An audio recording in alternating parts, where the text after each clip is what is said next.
Welcome back to the deep dive.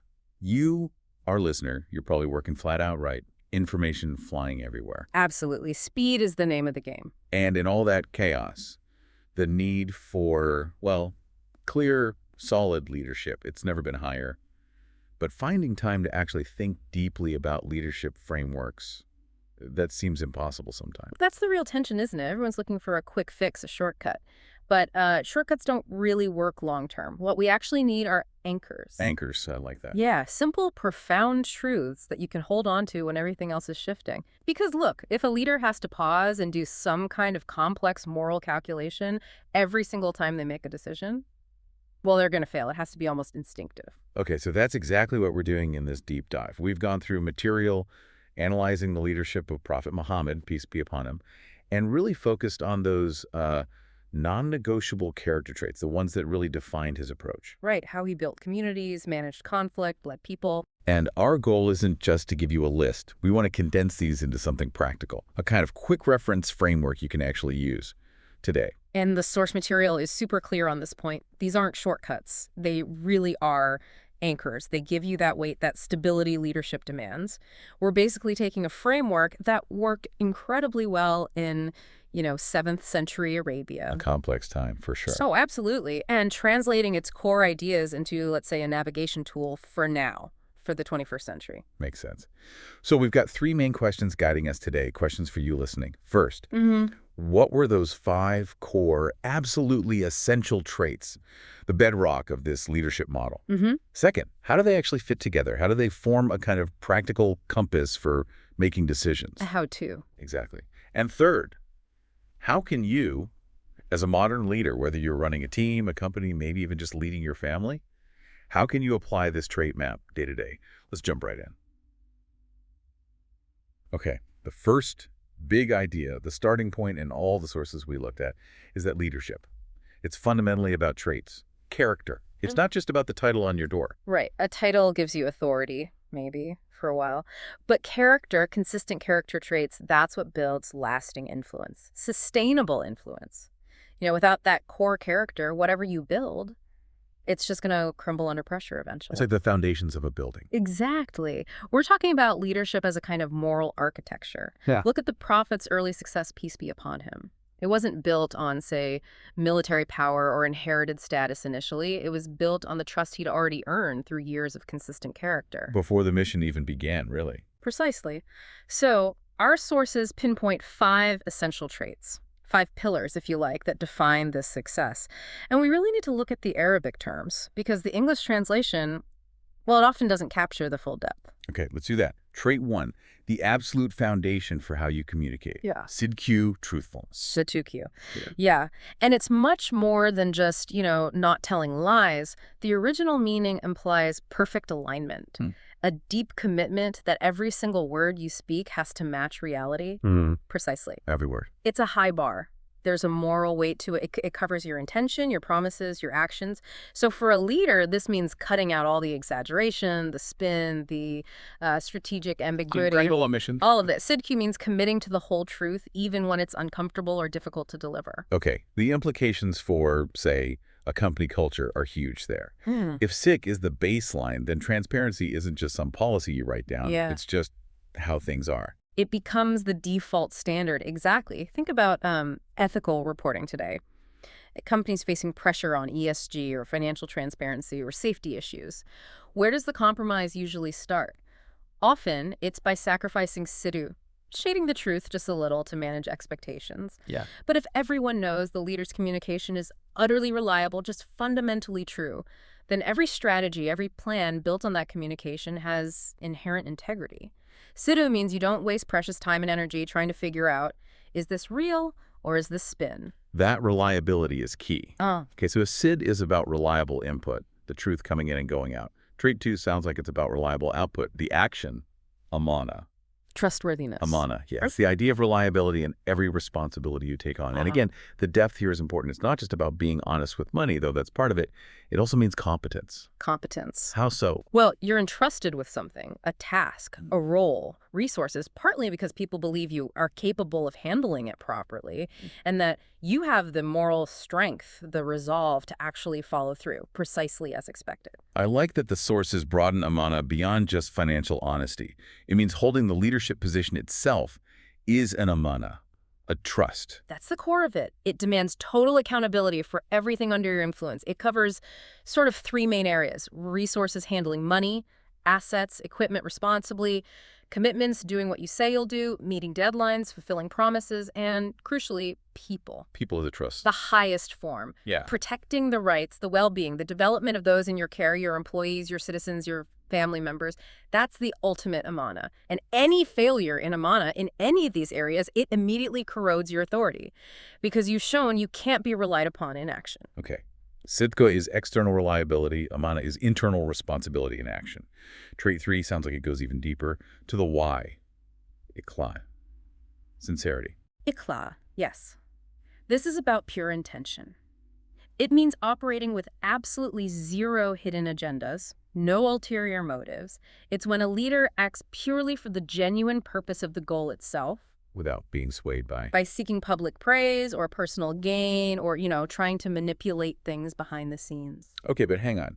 Doesn't a leader, especially in, say, business or politics, have to manage perceptions? You have to communicate strategically. Yeah. How does this framework draw the line between that and, well, compromised ikhlas? That's a really important distinction. Strategic communication, done right, is about acknowledging your audience and delivering the truth effectively. That's SID.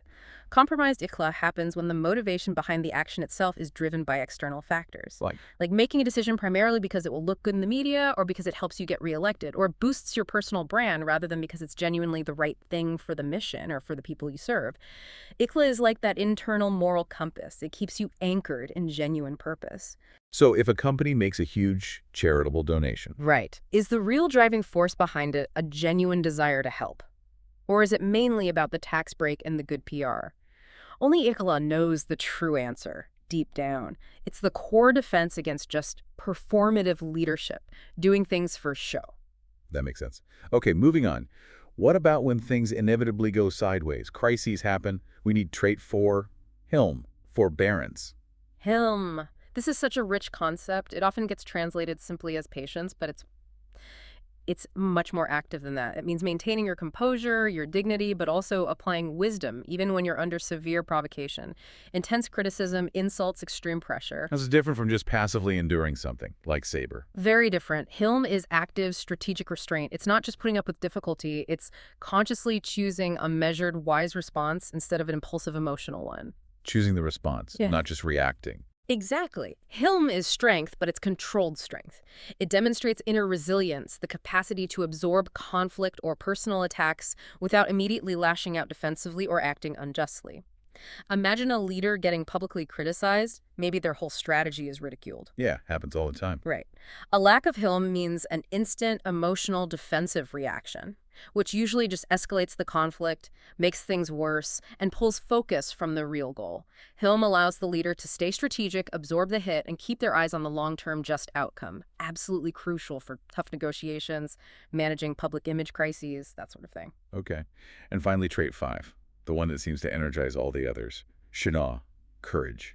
Yes, the ability to stand firm, to act, even when facing huge risks, personal danger, or maybe just deep vulnerability. The sources position courage as the essential force multiplier. It's the trait that makes resilience possible.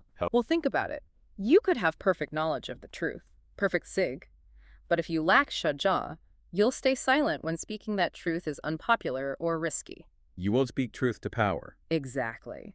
Or you might have the purest intentions, perfect ikhlas, but without courage, you won't actually act on those intentions if it involves personal risk, maybe losing status or facing criticism. So it's like the engine. It makes the moral machinery actually move.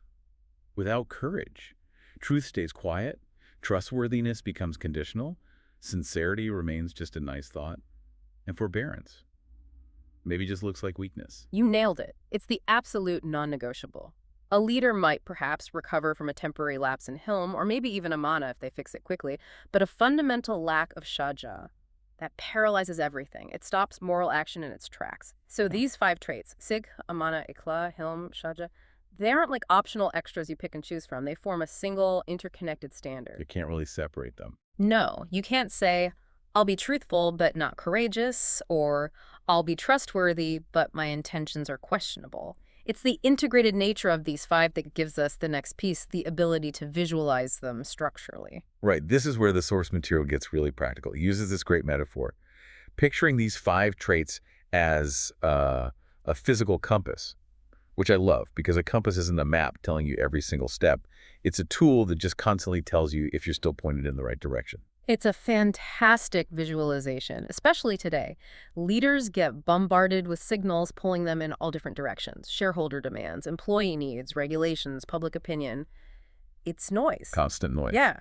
And this compass acts like an internal gyroscope. It helps you check. Am my fundamental character still oriented correctly? Am I still heading true? Okay, let's build this compass. The source maps the traits onto the 4 cardinal directions.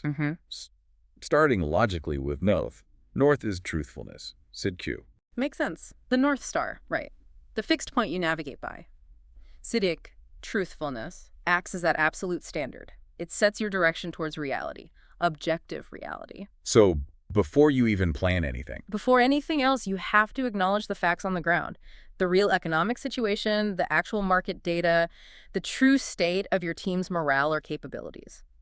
If your starting point, your assessment of reality, your north is off, maybe clouded by wishful thinking or deliberate spin, then every step after that is wrong. Exactly. No matter how efficiently you move, you're heading in the wrong direction. North has to be locked on reality. Okay, moving clockwise to where action often begins. East is trustworthiness. Aman. East, like the sunrise, signifies starting action, execution. Amana, trustworthiness, is all about the reliability of that execution. It's the commitment to actually deliver on the plan that was based on the truth. North. So Siddiq tells you what needs doing based on reality. And Amana ensures you reliably do it. Think about a team.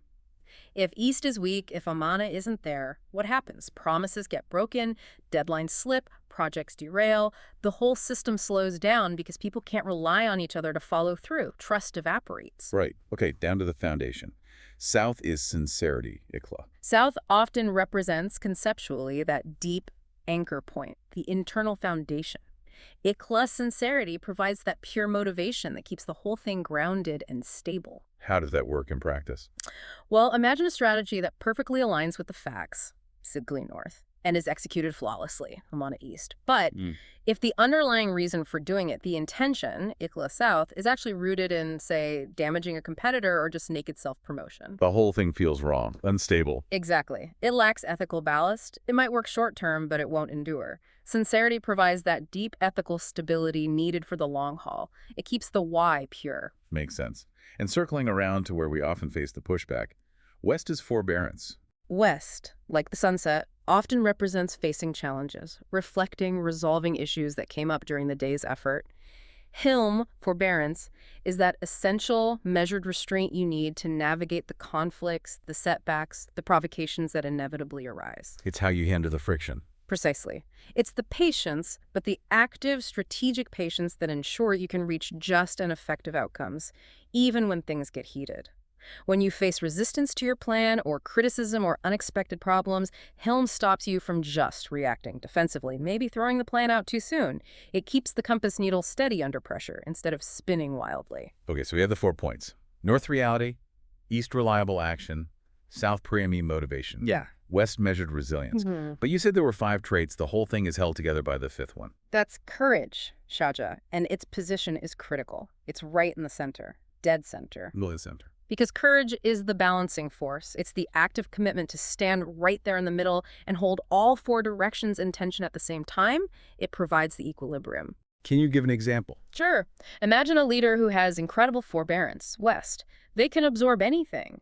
But if they lack courage, center, to actually make the difficult decision or implement the necessary change, then all that Hilm just becomes inaction, paralysis. Or the opposite. Right. Or someone who sees the truth with absolute clarity, North, but lacks the shaja, the courage to actually say it when it's unpopular or challenging.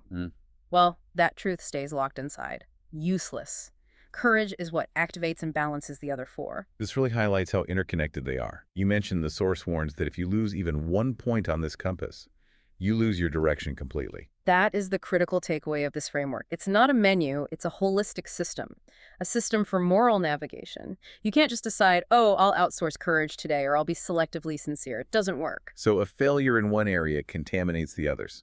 Absolutely. Like a leader might have a fantastic track record for getting things done reliably strong, Amana, east.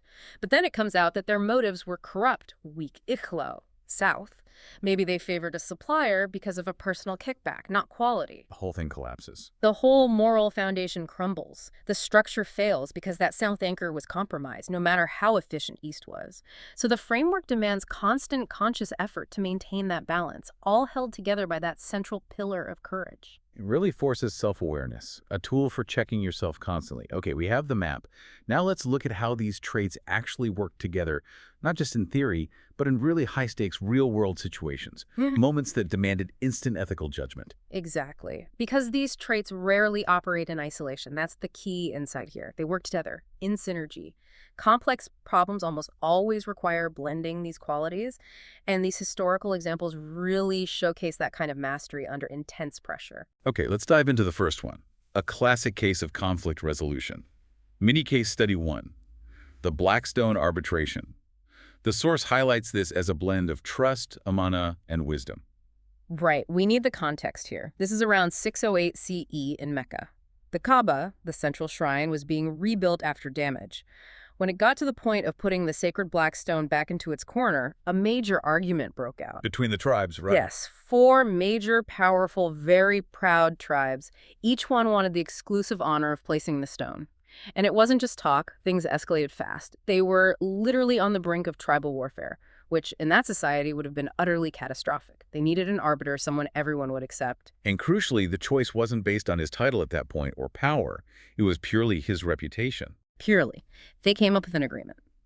The very next person to walk into the sanctuary area would be the one to decide. And that person happened to be Muhammad, peace be upon him. The point is, the existing incredibly high level of trust the community already had in him, his established amana over years, was the absolute precondition for him even being considered. So before he even proposed a solution, Before he said a word, everyone had already agreed to abide by his decision, because his track record for reliability, for fairness, for amana was undisputed. and the solution itself was brilliant, using that trust, that amana, to find the way forward. It was a masterclass in wisdom leveraging trust.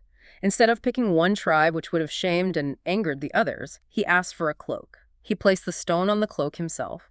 Then he had a representative from each of the four warring tribes take hold of a corner of the cloak. So they lifted it together, shared honor. Exactly. They carried it collectively to the spot, and then he, himself, lifted the stone from the cloak and placed it in the wall. Conflict instantly resolved.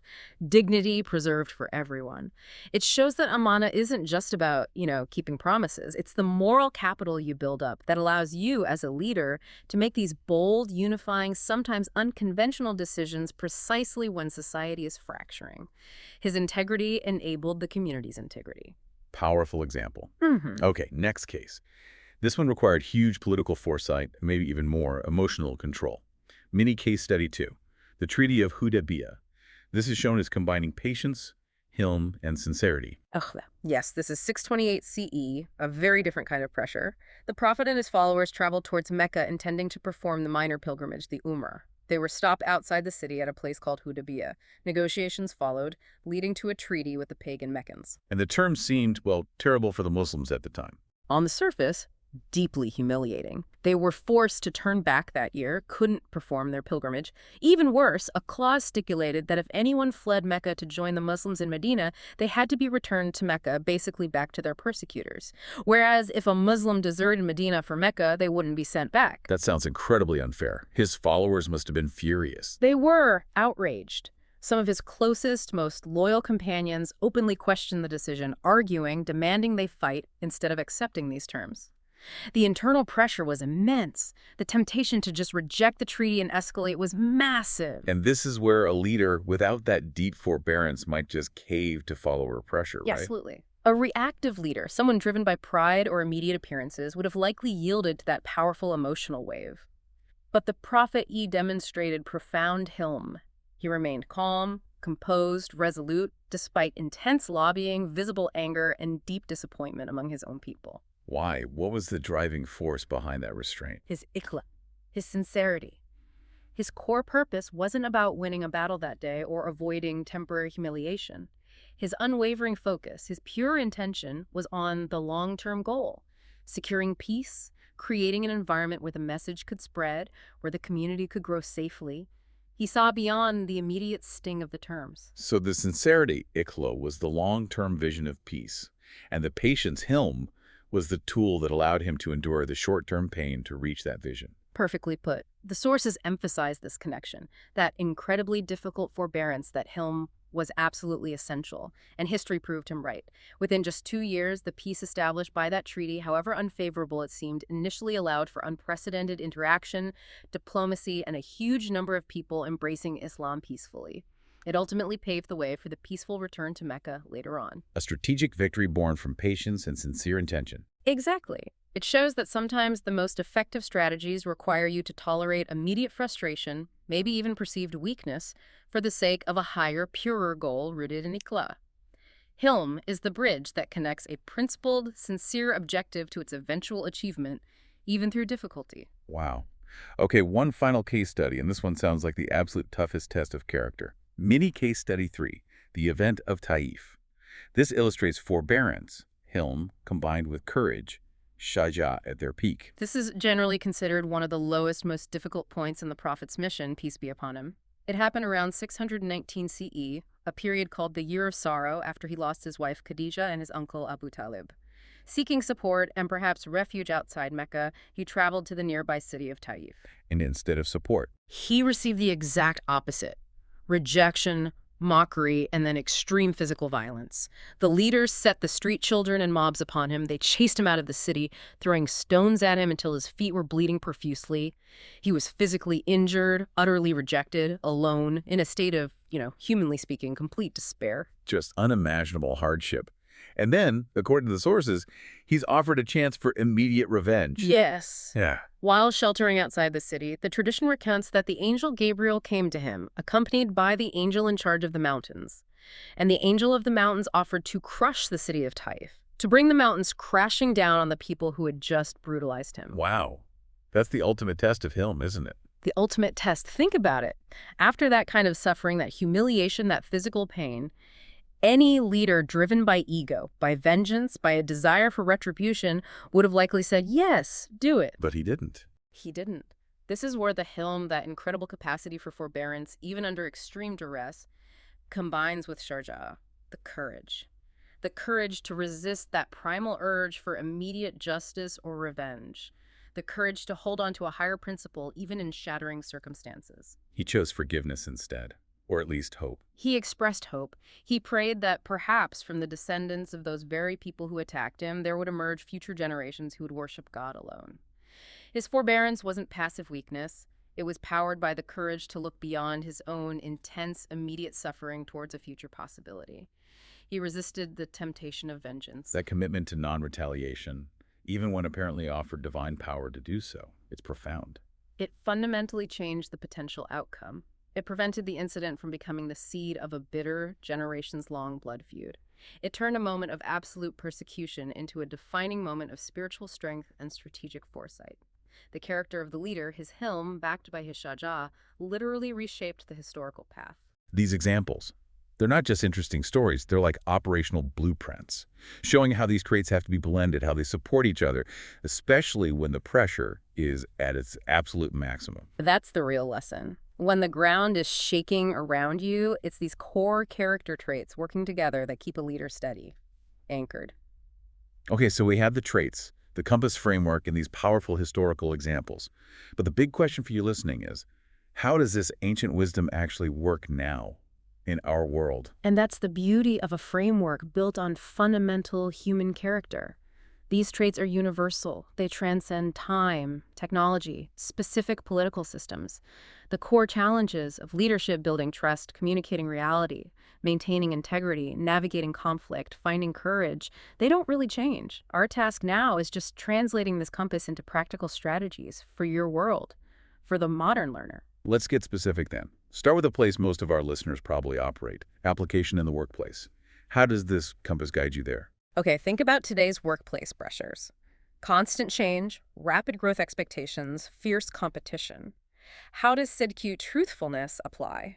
It has to translate into radical transparency, especially with difficult news. Like layoffs or restructuring? Exactly. A leader committed to SIDQ to North on the compass doesn't use vague euphemisms or leak information slowly to manage reactions.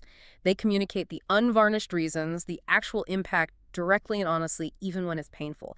They resist the urge to spin. And then the impact on teams. It builds psychological safety massively. If your team knows you operate from SIDQ, they know where they stand, they can trust the information they get, even if it's bad news, and they can plan realistically. If they constantly suspect they're being spun, they waste energy trying to decode messages, morale plummets. Okay, what about Amana, trustworthiness in the workplace? Pointing east on the compass. Amana becomes about rock-solid reliability, especially regarding commitments. If a leader promises resources for a project, or support for a team member's development, or backs a certain strategic direction, Amana means they deliver, consistently. In a fast-moving business, a failure in Amana creates friction everywhere. Like sand in the gears. Precisely. Every department starts double-checking others, managers micromanage because they can't trust, commitments will be met, things grind to a halt. Strong Amana, strong reliability in action, is actually the lubricant for organizational speed and efficiency. Things just work better when people trust each other's follow-through. Makes total sense. Yeah. Okay, let's shift context. Application at home and in the community. Does the compass work there too? Absolutely, maybe even more fundamentally. Within a family, for instance, trust Amana isn't just about financial honesty, it's about consistent presence. Emotional reliability. Being a trustworthy partner or parent means showing up, not just providing, but being emotionally available, dependable, protecting the well-being, and importantly, the developmental rights of your children or the emotional safety of your partner. That's Amana at home. And patience. Helm. Pointing west. Oh, essential for harmony. Conflict is inevitable in any close relationship, family, community group, volunteer organization. Hilm is the ingredient that stops disagreements from becoming relationship-ending disasters. It allows for those crucial cooling-off periods. It enables you to respond thoughtfully to an emotional outburst rather than just reacting with your own. The ability to listen. To really listen, even when you're feeling attacked, instead of just mentally preparing your rebuttal. That strategic restraint, that Hilm, is what preserves connection and allows relationships and communities to navigate bumps and actually become more resilient over time. Okay, now the big one. The unique challenge of our time. The online and AI era. The sources noted how the digital world can amplify superficiality and, worse, disinformation. How does the compass help here? This is where the framework becomes incredibly relevant, almost like a survival tool. Let's talk about sincerity. First, south on the compass. The digital age runs on personal branding, right? Performative activism, virtue signaling, chasing likes and engagement. The pressure to project a certain image is immense. Immense. Éclat, that pure, unadulterated intention becomes your shield against getting sucked into leading performatively. If your core purpose, your why, is genuinely anchored in South, in sincere service or achieving a real goal, you become much more resistant to that addictive cycle of seeking external validation through clicks, shares, or online praise. So it keeps you authentic. It keeps you anchored in authentic purpose, which, ironically, builds far more lasting credibility in the long run than any carefully curated online persona. The moment your decisions start being driven by, how will this play online, rather than, is this genuinely the right thing to do? That's when Ecladate's compromised. Sincerity cuts through the digital noise. And what about the north point of the compass? Truth, SID. In an age of deepfakes, misinformation, and AI-generated content that looks totally real. This is arguably the single biggest test for SIG right now. Technology makes it trivially easy to create and spread plausible falsehoods on a massive scale, instantly. It's terrifying. It is. So a leader committed to SIG today must actively build systems and habits to filter the signal from the noise. This means dedicating real resources, time, attention, maybe even specific tools or people to verifying information before acting on it or sharing it. Even, and maybe especially, when the false story seems convenient or fits a preferred narrative or comes from a source you usually trust. So SID isn't just about telling the truth, but actively pursuing it, fighting for it. Yes. It's a commitment to the disciplined pursuit of reality, even when reality is complex, uncertain, or uncomfortable. SIDQ becomes the essential defense mechanism against being manipulated by technological deception and against inadvertently weaponizing misinformation yourself, whether you're communicating internally to your team or externally to the public. Okay, the relevance is crystal clear. We've got the map. We see how it applies today. Now, the crucial final step. How do we actually use this? How do we make it part of our leadership practice? Right, because understanding the theory is one thing, internalizing it and living it is another. The final piece we pulled from the source material is essentially an action plan, and it starts with something tangible, physical. This is the moment for you, the listener, to really engage. The invitation is draw your personal leadership compass. Seriously, grab a piece of paper, sketch a circle, mark the 4 cardinal points, label them. North is truthfulness, Siju. East is trustworthiness, Amana. South is sincerity, Ikla. And west is forbearance, Hilm. And put courage, shut out right there in the center. Got the map. Okay. Now comes the hard part. The really honest work of self-evaluation. And this can't be vague, like, oh, I think I'm pretty good. It needs to be a searching assessment, maybe even brutal. The goal isn't to pat yourself on the back for your strengths. It's to pinpoint your current weakest direction on that compass. Where are you most likely to lose your bearing right now? Can we give some specific prompts to help with that? What might weakness look like in each direction? Definitely. Let's try. If you suspect your weak point might be north, SIDQ, ask yourself honestly, when was the last time I shaded the truth even slightly to avoid conflict or make things look better? Do I let small exaggerations or convenient omissions slide, either from myself or my team? Am I really facing the hard facts? Okay, what if the weakness feels like it's west? Film forbearance. Then the questions are, when I get challenged or frustrated, what's my immediate gut reaction? Is it anger, defensiveness, impatience? How quickly do I lose my cool when things go wrong or when someone underperforms? Do I interrupt constantly? And if it's south, Yeah. Ikla sincerity. Ask, what's my real motivation for this big project or this public statement or this networking effort? Is it genuinely about the mission or helping others? Or is there a significant chunk driven by wanting recognition, status, or personal gain?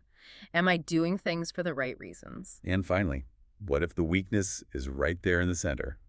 Shajaka courage. The key question there is often, what important, necessary, maybe difficult conversation have I been actively avoiding? Why? What truth am I hesitant to speak, or what action am I afraid to take because I'm worried about the consequences, losing popularity, facing criticism, feeling vulnerable? Okay, so you do that honest assessment. You identify your weakest point right now. What's the final step? The final step is crucial. Develop a specific, measurable daily action plan focused only on strengthening that one weakest trait. It has to be concrete, not just a vague intention like, I'll try to be more patient. It needs to be a specific behavior you will practice. Give us some examples. Make it really practical. Okay.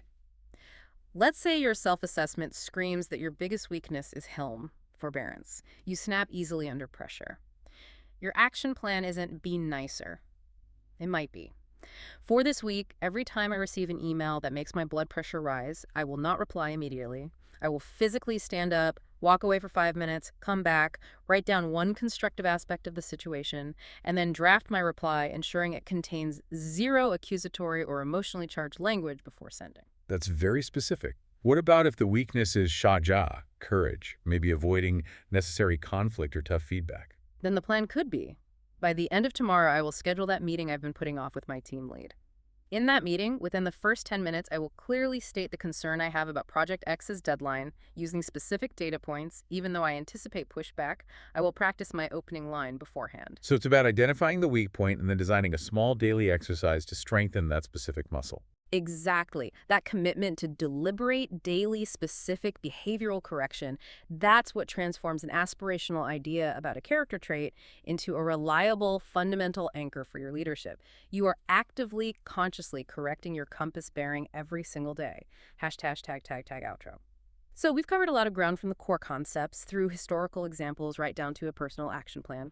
But that central idea, that key insight from the sources, has to stick. Leadership, real leadership, is ultimately defined by these consistent, deeply held character traits.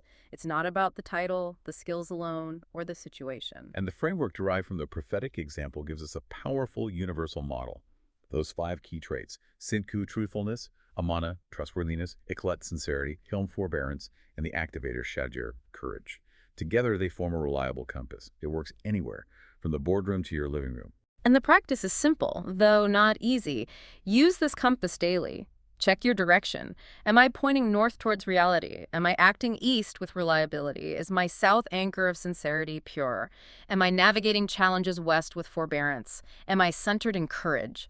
Constantly checking ensures your leadership stays trustworthy, resilient, and ready for whatever complexity comes next, AI included. The challenge for you right now is to commit.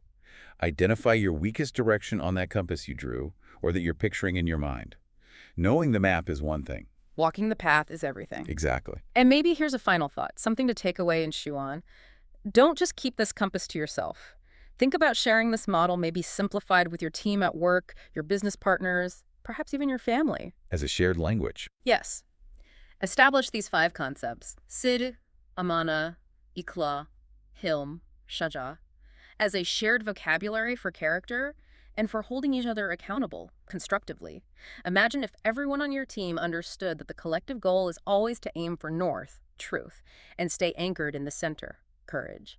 It suddenly becomes so much easier and more natural to support each other in staying true to those standards. You build collective resilience. A powerful way to scale character. Yeah. That's a deep dive giving you both the ancient wisdom and the modern tools. Go map your compass. Find your north. And strengthen that weakest point. We'll see you next time.